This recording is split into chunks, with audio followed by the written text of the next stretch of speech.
Welcome back to this RFL on Independence Day as we remember some of the brave servicemen and women from our region who lost their lives serving the military, protecting our nation. Now, sometimes you learn much more about someone in death than in life. And the family of Sergeant James Harvey, II of Clark, New Jersey, learned from his fellow soldiers and friends, and even from his own words, why he meant so much to so many people. But what his family knew all along was that Jimmy, he lived to help others. Samantha Liebman tells us more. Jim was a typical son. He gave us our hardships, gave us our smiles, cared about others. He did anything he could for others. He always made himself second. And that's what Sergeant James Harvey II was doing when he was killed in Ghazni Province, Afghanistan on June 20th, 2011. Jimmy was the only casualty that day. He was in a safe area. He was safe, and two of his men had gone around a different way for supporting fire, and they got trapped. And he left his safe area and went in to save them. Saved them. They both lived as a result. While his father says the family is proud Jimmy died a hero, it is still very difficult to accept. We always knew there was a chance. Every morning you wake up and you wonder, is this the day? So one day it was us. That day came in June of 2011. The news was especially hard on Susan Harvey, Sergeant Harvey's mother, so much so that she could not bring herself to participate in our interview. Second time she had been notified. She was present during Vietnam when one of her girlfriends were notified that her brother was killed. So this was the second time. So as soon as she heard the doorbell and opened the door and saw him, she knew what it was and just collapsed. Harvey posthumously earned a Purple Heart, a Bronze Star, and a promotion to sergeant. Many of the honors for their son hang in the Harveys' home in Toms River. One important item also hangs in the local American Legion post. Jimmy had written me asking for a flag that he could fly on his fob in Afghanistan. That's the flag that I was given by my hometown when I volunteered during Vietnam. He knew the history behind it. I sent it to him telling him, this is your flag now. That flag flew on his base in Afghanistan. After he was killed, he and his belongings came back. The flag did not until his unit returned because they continued to fly it. And then they had us come down to Fort Knox and they gave us this dedication. Growing up in Clark, the Harveys never knew their son wanted to serve, but in the fall of 2009, he enlisted and quit his job at PSC&G. He used to steal my Army uniforms and go out and play in them. And my dog tags were always missing. I was always looking for my dog tags when I was going away. And I'd find them all in a strange, I could never put two and two together. And according to the senior Harvey, they didn't know a lot about him. He used to get in trouble for not doing his homework. And we found out that that was because he was charging people to do their homework for them. But there was more they didn't know until after his death. We learned so much about him that we didn't know, as far as civilian friends and what he had done for people, military. It was unreal. It was like we never knew him as he was growing up. They received a book of photos and memories from his fellow soldiers, even the ones he helped save, but it was his last letter home that was most revealing and touching. Clark American Legion Commander William Duffy read us the eulogy included in the letter, which his father read at the funeral. Do not be saddened by my death. Don't be angry with the Army. I did this by choice and loved every day. My job fit me and I excelled at it. I did not die alone. I was with my brothers in arms that I trusted and they trusted me. Duffy says he did not know the Harveys and was upset upon learning of Sergeant Harvey's death from a local journalist. I always make it my effort to see the guidance counselors at the Clark High School when the kids graduate, who's going in the service. We put the kids into the American Legion. We pay their dues the whole time they're on active duty.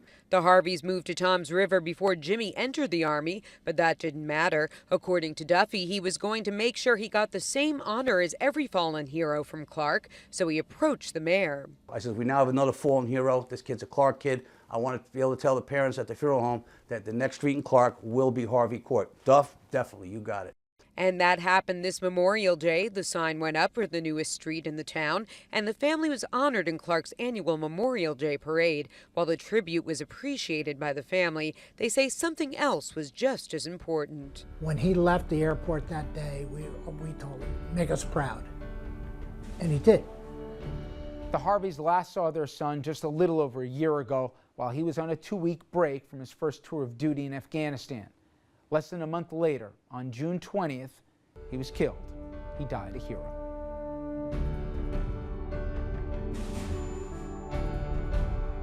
And now we learn more about a young man from Monmouth County, Dennis Zilinski. He died in 2005. He was one of 4 American soldiers killed by a roadside bomb in Iraq. His parents, Dennis and Marion Zilinski, say that his death has not defined his life. Rather, his death signified his devotion, and Natalie Patterson has her story. Dennis Zilinski was the kind of son every father dreams of. Just a strong, committed person. And the type of man every mother strives to raise. He could pick out things about individuals and make them feel proud of themselves. Dennis and Marion Zilinski say their son Dennis was born with a strong will.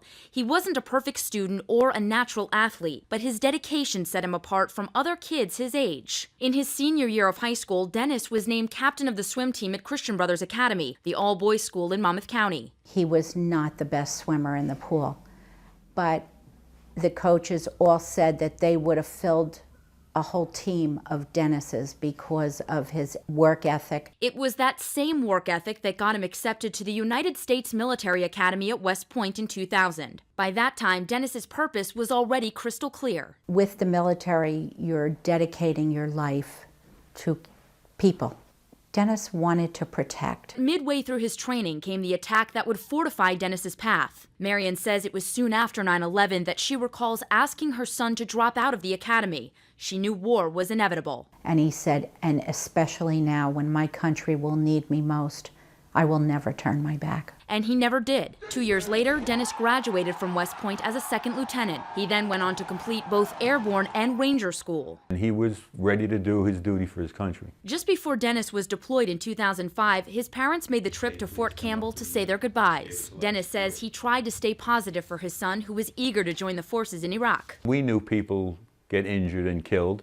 I mean, it's war.